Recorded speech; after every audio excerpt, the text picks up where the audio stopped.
छोटी गाड़ियां सस्ती नहीं मज़ीद महंगी हो गई हैं। ऑटोमोबाइल एक्सपर्ट सुनील मंच का कहना है कि एक हफ्ते कबल दावा किया गया था कि गाड़ियां सस्ती होंगी, लेकिन अब 660 से 850 सीसी गाड़ियों पर जीएसटी 12.5% से बढ़ाकर 18% कर दिया गया है, जिससे कीमत में तकरीबन 1,60,000 रुपये का इजाफा हो जाएगा।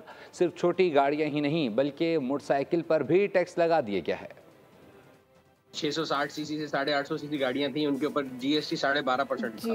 जी वो 18% कर दिया गया। कर दिया जी। इसका मतलब ये है कि जो 660 सीसी गाड़ी है, जो कि एंट्री लेवल कार है, उसकी प्राइस के ऊपर तकरीबन 1,60,000 रुपए बढ़ जाएगा। ना सिर्फ ये कि छोटी गाड़ी, बल्कि जो मोटरसाइकिल वाले भी हैं और आप और मैं जो भी हैं, हर किस्म की कम्यूट के ऊपर टैक्स लगा दिया गया।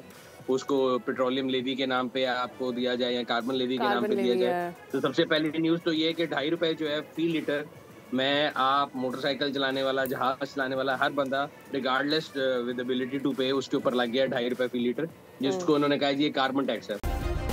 सब्सक्राइब करें और बेल दबाएं ताकि कोई खबर रह न जाए।